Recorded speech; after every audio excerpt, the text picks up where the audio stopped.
When I'm talking to hundreds of people, and now in my current role, thousands of people, it's all the same. They just feel like they are lost, a sense of despair, and their body, frankly, is basically telling them like they're getting sick. So for me, I just define extraordinary life by tapping into your head and heart. The decisions that you make are aligned.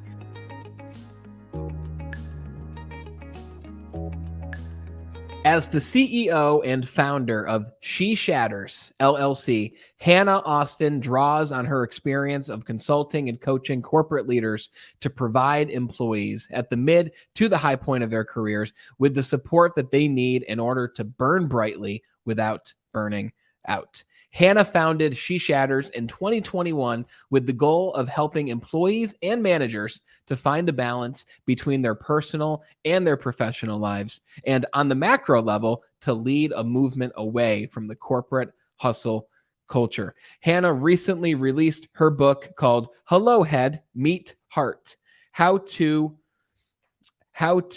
tap into your extraordinary life. So we're going to be talking about Hannah's book. We're going to be asking her why she wrote that book, who it's for, and really we're going to be diving into this idea of balancing work and life and really figuring out, what is this thing called burnout? Are we experiencing it? Is it the emotion that we feel throughout our days when we are in this, what Hannah calls this corporate hustle, and how can we get ourselves out of that state and that mindset? When you take away even just one thing from this conversation with Hannah that gave you value, an insight, maybe we made you smile, maybe we made you laugh, then all that we ask is you share this show with just one other person who could use it as well. We're not going to show you an ad. We're not going to show you a sponsor, because we just want to bring you the information and the knowledge that will make a difference in your life in a positive way.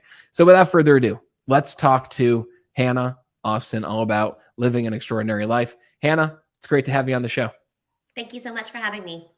So we met from Dan Dominguez, who said, Brandon, you got to talk to Hannah. We just had her on The Power of Why. If you guys haven't seen the episode with myself and Dan, I mean, really everything you talk about encapsulates the idea of our personal why, right? I feel that this concept of burnout can definitely happen when we stray away from our true why and our true reason for doing what we're doing.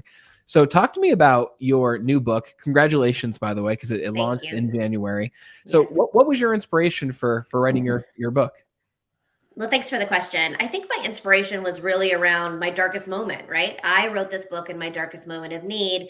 And like many of us, you turn to what you know when you're in your dark moment. And for me, that was writing. So I started writing in my journal, Brandon, and really writing down like all of those things in my heart and my life that weren't going well, right? I was burned out, depressed, depleted. I had just nothing left in the tank. But I didn't want to ask for help. I thought that was weak. I didn't know who to turn to. And so I turned to myself, and I was constantly talking to myself and saying, okay, what's going on in my head, and writing it down in my journal. And that really led me to think, gosh, I'm not alone here, right? I know that other people are experiencing this, but not a lot of people are talking about it. We're just trying to limp along through COVID.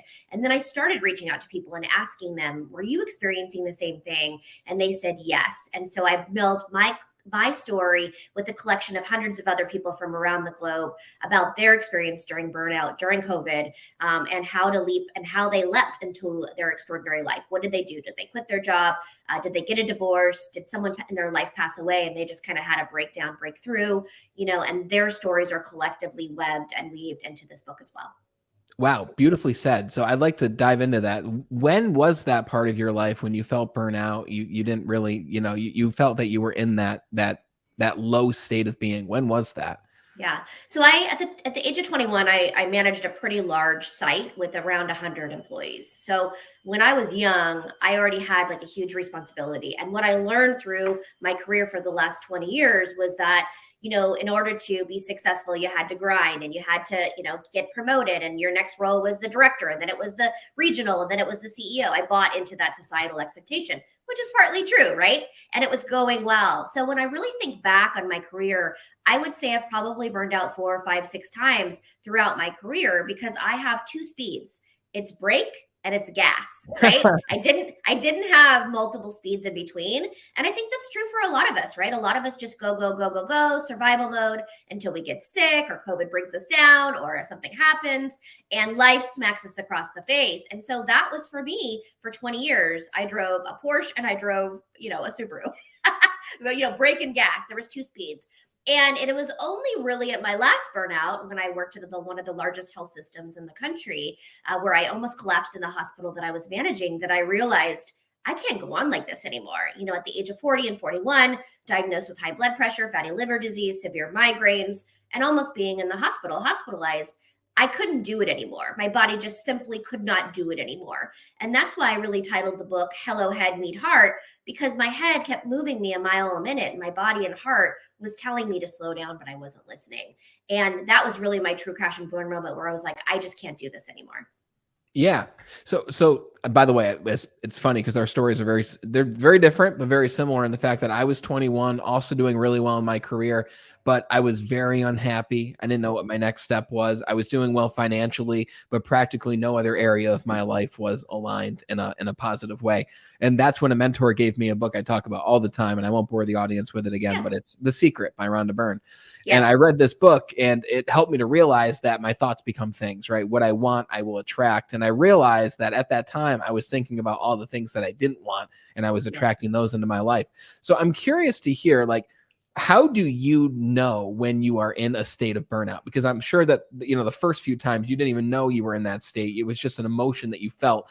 For those listening who might even be experiencing burnout, but they don't even realize it consciously, or they're not aware of it. How do you define burnout? How does one know if they're experiencing it? Yeah, there's a variety of things, and it manifests in, emotional, physical, spiritual, I assume we must know it manages in spiritual ways as well. And I think the biggest piece is you don't know sometimes, right? So it's paying attention to those signs in your life and your body that are like those dark thoughts or those thoughts that you're thinking on the Sunday, like I'm dreading going to work. And this is different than dreading to go to work on Monday morning because it's Monday morning, right? Who doesn't want their vacation or their weekend or vacation to end? But this is like thoughts of despair, feeling hopeless, feeling like the work that you're working on at work is it doesn't matter if you get it done or not, right? You could sit at your desk your entire week or your entire day and it doesn't matter. It doesn't make an impact in the world. And so it's like the disconnect between, your morals and ethics, but also the work that you're working on. Cynicism, right? And for me, it was around like anger outbursts. You're meeting me now. You've never met me before, but I'm a generally happy, jovial person. And I would be like, I'm not going to work on this project. Why does it matter? Nobody cares. It's not going to get funded anyways. I would just say these things, and then that would totally go me down a different rabbit hole. When I'm talking to hundreds of people, and now in my current role, thousands of people, it's all the same. They just feel like they are lost, a sense of despair, and their body, frankly, is basically telling them they're getting sick, right? Their blood pressure rises. They feel like they're having panic attacks. It's manifesting in so many different ways because when you don't express your emotions or don't express your feelings, it turns into disease. That's a proven scientific fact, right? If you don't make time for your feelings and to feel your feelings, you'll need to make time for disease or unwell. Yeah, very well said. And let me tell you, you're only going to continue to be very busy on this mission because for those watching, I'm just going to share my screen here real quick. I looked up, a recent study on burnout, and who knows where the numbers come from, but I'm sure that there's a validity to them to a point. And it says, whether you work from home or in the office or you're a gig worker or CEO, burnout is an indiscriminate and deadly force that many of us have had to grapple with. So just a couple stats here. 89% of workers have experienced burnout within the last year.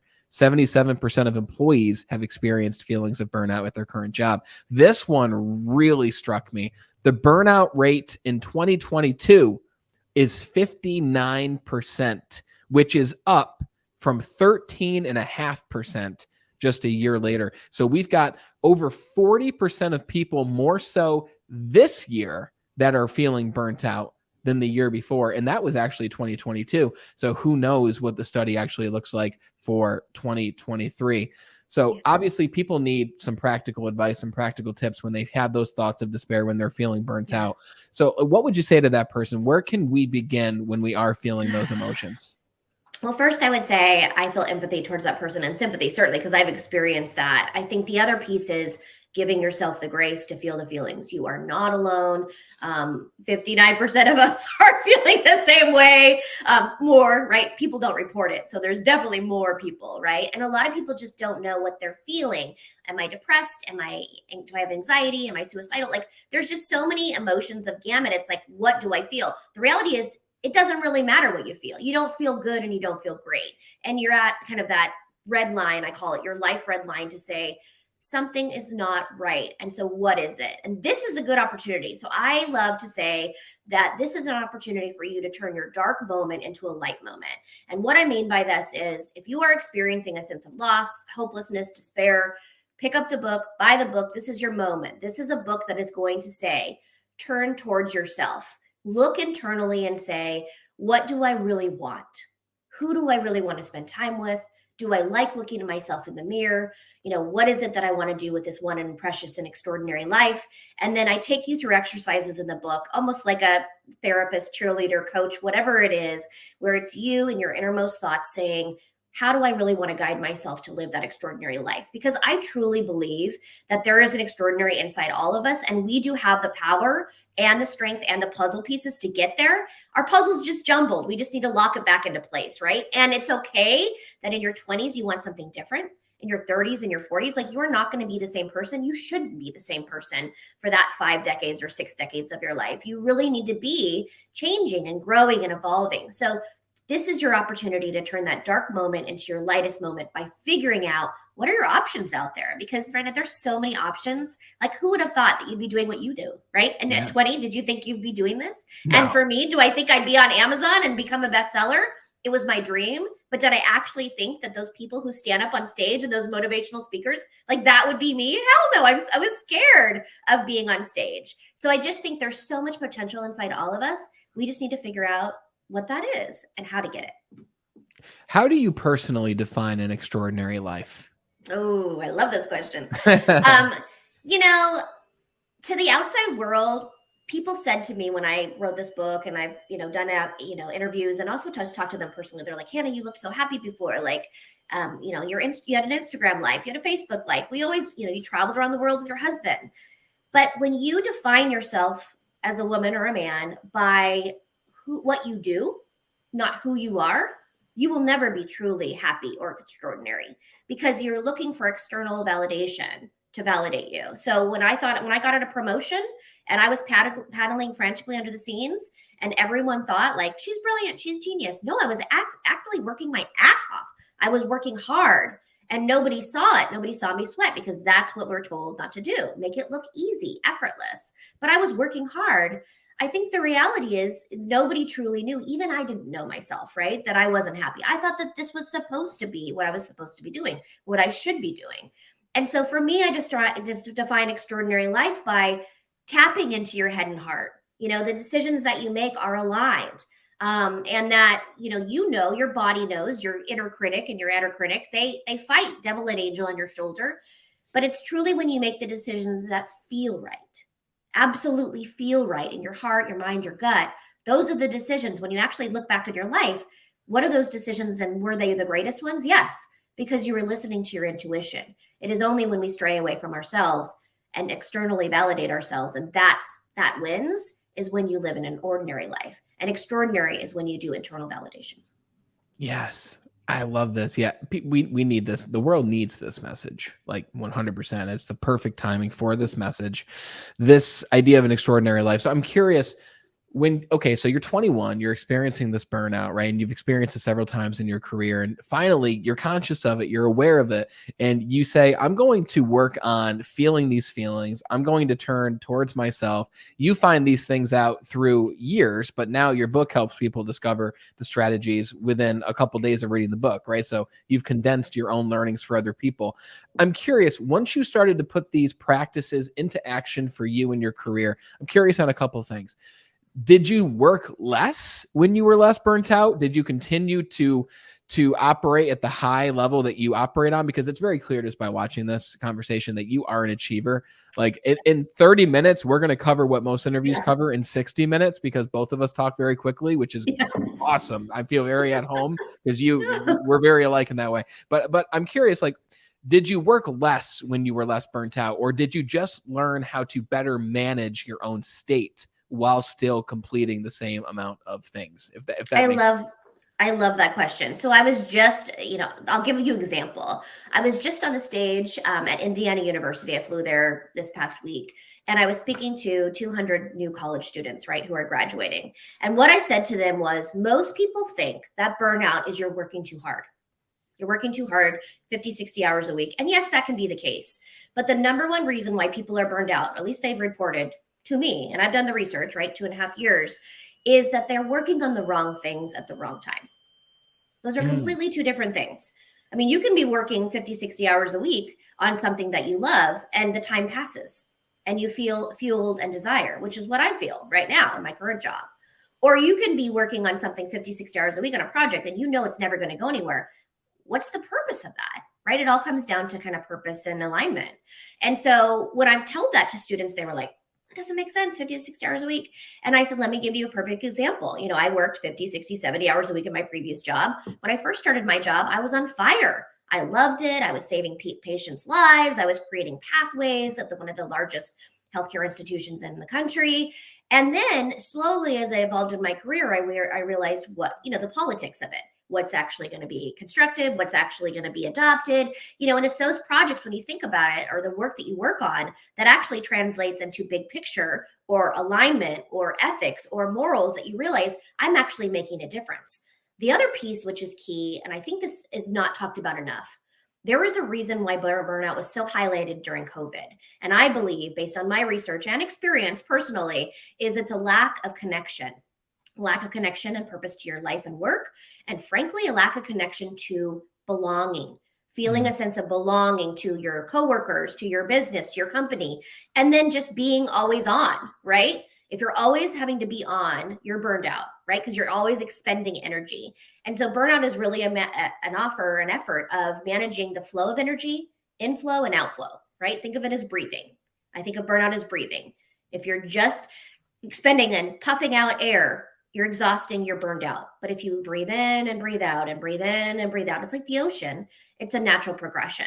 So I do really think it's important. That's one of the first things I say when my clients come to me is, let's look at how we can connect and make people feel a sense of belonging to themselves and to the world that they are surrounding themselves in.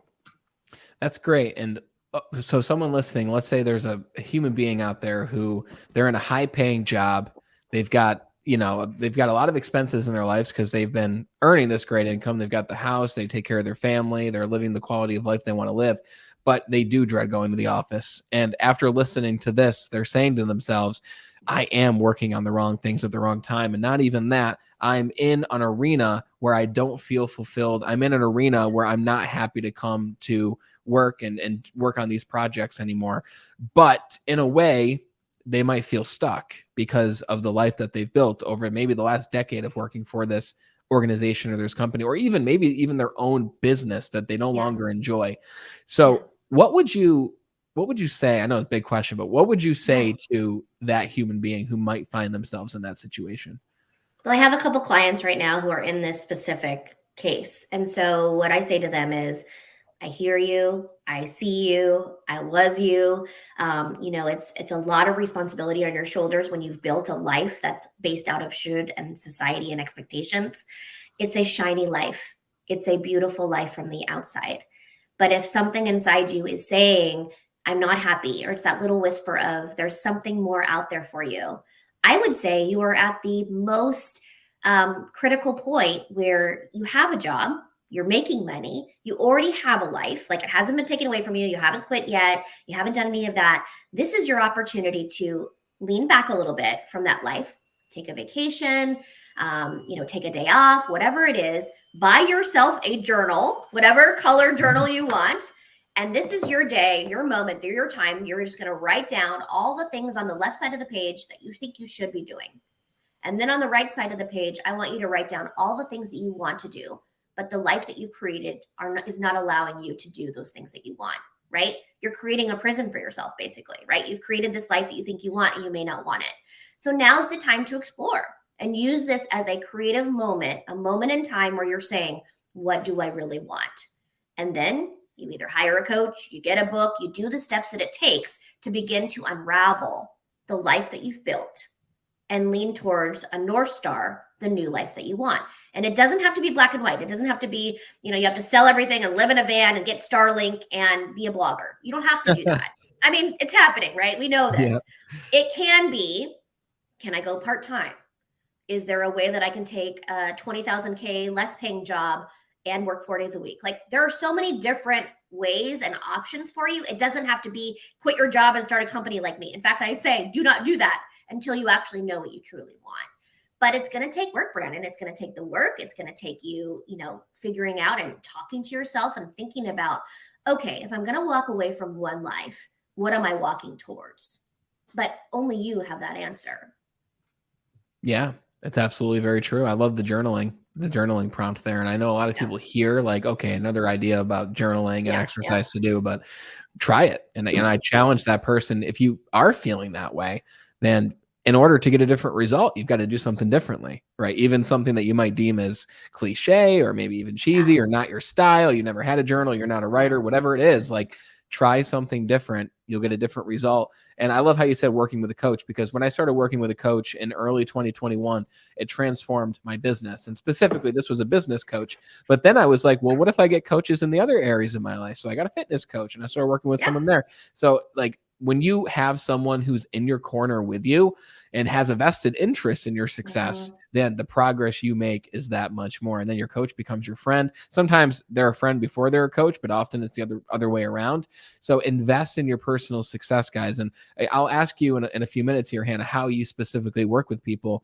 But I'm curious, are there specific daily practices that you like to partake in that help you to keep burnout at bay? Maybe that's not the best way to put it, but what are the things that you do for yourself every day that you wouldn't remove, that are in a way non-negotiables for you? Absolutely. So, journaling was something that everyone says, sleep more, eat less, eat healthy, work out, journal. It's like, well, if it was that easy, everyone would do it. Everyone would live an extraordinary life. And I think for me, it was about changing small practices, right? So since I was 21 years old, I had 2 phones, Brandon, 2 phones. And there were times that I was on 2 different phone calls on 2 different ears. Like, it was that bad, double booked. And so first of all, it's removing all the freaking noise, right? What in your life can you consolidate and what can you remove? The external factors, because who can think when you have constant stuff at you? So it's giving yourself opportunity to like building in space, right? So for me, it's Sunday nights, taking an hour. All of us could be watching Netflix or doing dinner or whatever we're doing with our families. But this is your time on Sunday nights. Take some time, 20 minutes, 30 minutes, whatever you can do, and journal. What do I have going on for the week ahead? Who do I need to ask for help? I would have never thought in my life. What does that mean? Okay, well, that means I have Monday and Tuesday I have dinners out, or Monday and Tuesday I have meetings. I'm not going to be able to have dinner. You plan for advance. What am I going to eat, right? The other piece is removing technology. Put your phone in the bathroom.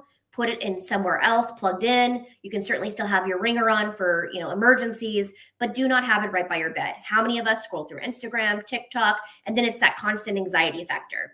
And it also, the lights change your brain chemistry, right? So we know that if you're up at 3 a.m. and you're on your phone. So removing your phone, setting a little bit more boundaries with your phone, setting timers. So I have anxiety, right? And so when I say, I was going to remove my phone, I would look at it 5 minutes later, Brendan. I'm just going to be completely honest. But now I have systems built in where I have the timer on my phone and I say, I cannot touch my phone until it goes off in 30 minutes.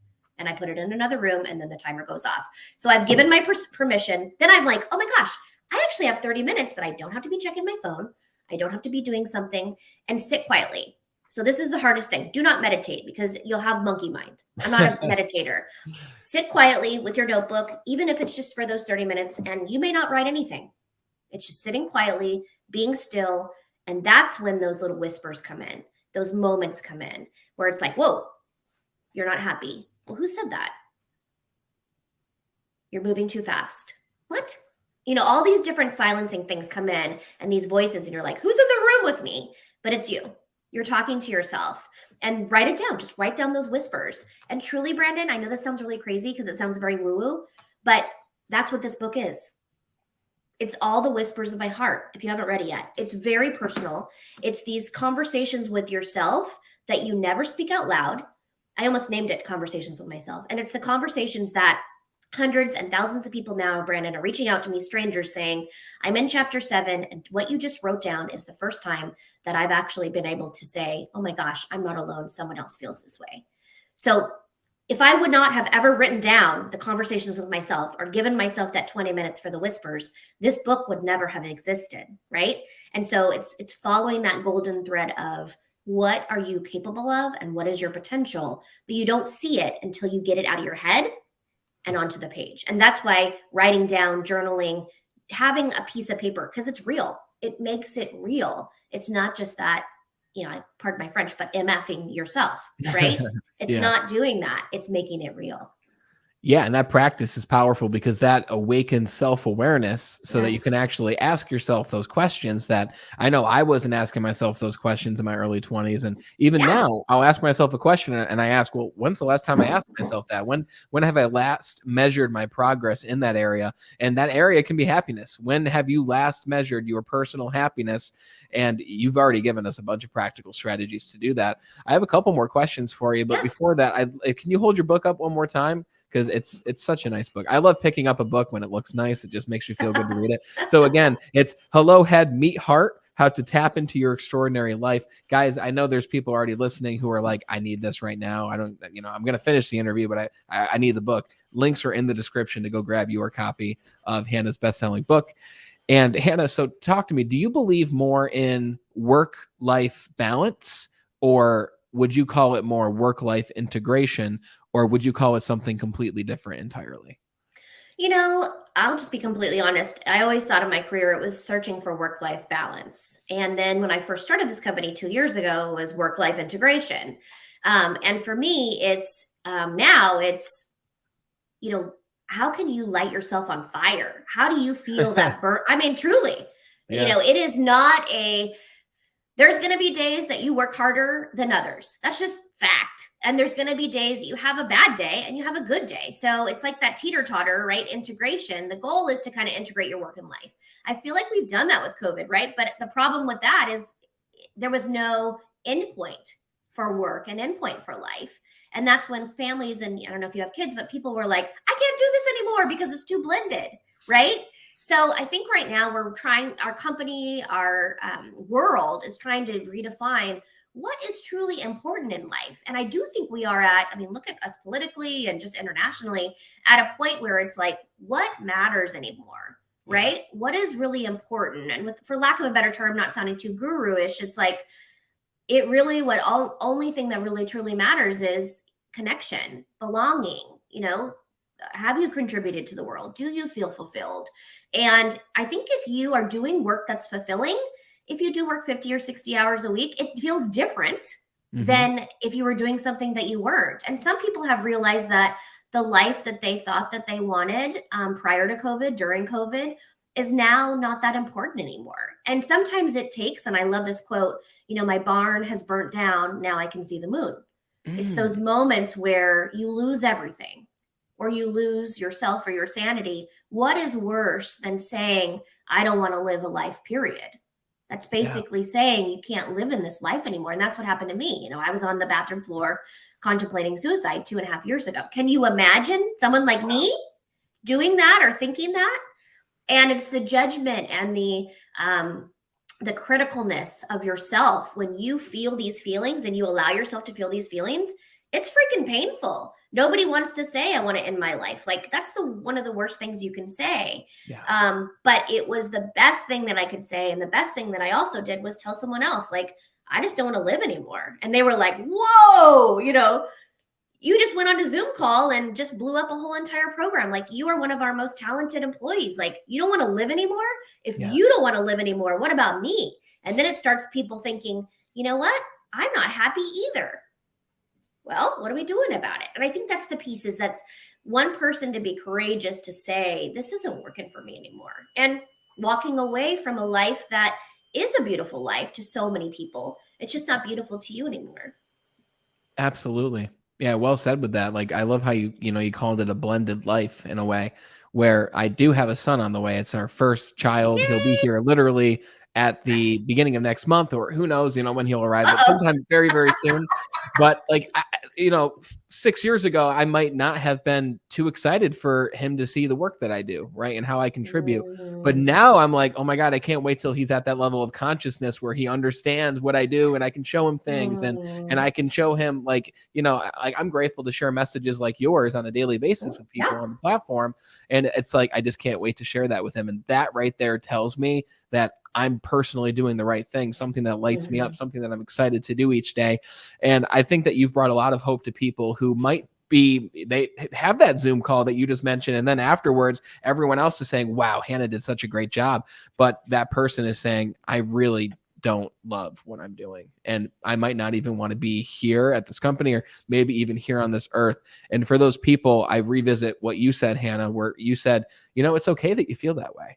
It's Yeah. okay that you're experiencing those feelings. Those feelings are what they are. They are feelings, right? And Mhm. turn towards yourself, give Mhm. yourself some grace, and begin to take step by step by step, small steps, patience, just continue to take action and reflect and ask yourself those big questions that you brought up earlier that, guys, rewind, go back to those if you do find yourself in that state, because you have a tool here to really help you to make progress forwards in a more beautiful way, to really tap into that extraordinary life that we're talking about here the whole time. So for that person, Hannah, who's like, okay, I'm moving forward, I'm ready to invest in the next level of my success. Can you give us an idea of how you work with people and really the types of people that you love working with most? Yes. So I have a variety of things. Certainly, I have an international podcast as well. I do one-on-one coaching. And then my biggest piece of business is speaking around the country, right? So I go to organizations, universities, anyone who's interested in having me speak. I talk about my burnout story and then give tips and tricks on, how to live a fulfilling and extraordinary life. And then I'm a writer. So as far as the coaching piece, I love to work with anyone who's willing to do the work. And what that means is anyone that says, I don't know what I want, but I know what I don't want, or I just don't know what I want. I'm just not happy. I need help. Someone who's really willing to do that internal work and invest in themselves to do that. Because if it's someone that just expects me to fix them, I'm not a therapist, right? Coaches are extremely different. Mm-hmm. I'm going to put them in the driver's seat of their own life, and I'm going to be the passenger, and I'm going to bring snacks. And what I mean by that is we're going to do the work together, but it's going to be hard work. And I am the type of coach that I am a no BS coach. If you are doing your work, I'm cheering you on. I'm your biggest cheerleader. But if you're not doing your work and you're lying to yourself or you're bringing excuses, I'm going to call you out. Hey, Brandon, you're not being your best self right now. You know what you're saying is bullshit. What Yeah. can we do? What can we do to get you out of this funk? And then let's talk about what the reality is and then what your inner critic is saying, right? So I'm very, very direct, but loving, if that makes sense. It's kind of a good blend. And then the people that I love working with are people who may want to stay at their current job and get a promotion, or they may want to look at some other opportunities. I have a couple clients right now that I'm working with who are wanting to start, their own businesses. And so I'm working with them on how to create an LLC, how to start an S Corp, how to build a business plan, like from start to finish. Wow. So I would say anyone who's looking at moving from a black and white life to a super, super colorful life, I'm your person. Incredible. I love that. I know there's several people listening who are like, I need this. This is where I'm at. And I know there's people at some schools or some corporations Yeah. who are like, my team needs this. I need to bring in Hannah. So Yeah. where's the best place that people can find and contact you? Yes, so I'm on the web, www.sheshatters.com. You can find me on LinkedIn on Hannah Austin, and then you can certainly reach my book on Hello Head, Meet Heart on Amazon, and we have Kindle and paperback. I'm going to make that really easy for you guys. Links are in the description for you to check out, whether you're listening or watching. It's down there. I love the name She Shatters, by the way. That's super cool. It's so on brand with you because, like, I think that we've covered more in 30 minutes than I have ever done in 200 episodes on the show. And that's a compliment above all. Like, this has been an awesome conversation. Really grateful to share your message. People need it more than ever today. And I'm really glad that Dan introduced the two of us to bring in the show. And I know you have a very busy schedule and I want to respect your time. So Hannah, thank you so much for joining us today. It's been a pleasure chatting with you. Thank you so much. Thank you. Guys, there was a lot here. a lot. So again, go grab Hannah's book, Hello Head, Meet Heart, How to Tap into Your Extraordinary Life. We defined what an extraordinary life is. We talked about what burnout is. We looked at some burnout studies. We gave some practical advice and tips that Hannah learned from not just reading other books on this topic, but for literally living and experiencing what burnout truly is at the darkest point of her life, right? And then taking those learnings and sharing them with you. So maybe it's a great thing that she found herself at that point, because without being at that point, she wouldn't be able to share these philosophies and ideas and strategies with you to make a difference in your life. If you resonated with what Hannah had to say, which I'm sure you did, grab a copy of her book, hire her as a coach. Check out her website to see what that even looks like. Again, it's sheshatters.com. Links are in the description. And if you took even one piece of advice or philosophy away today, please share this show with just one other person who could also use what Hannah had to share in their life. Thank you guys so much for being the best part of the Be Better team. Thank you for watching and listening. And until we talk again next time, continue to be better.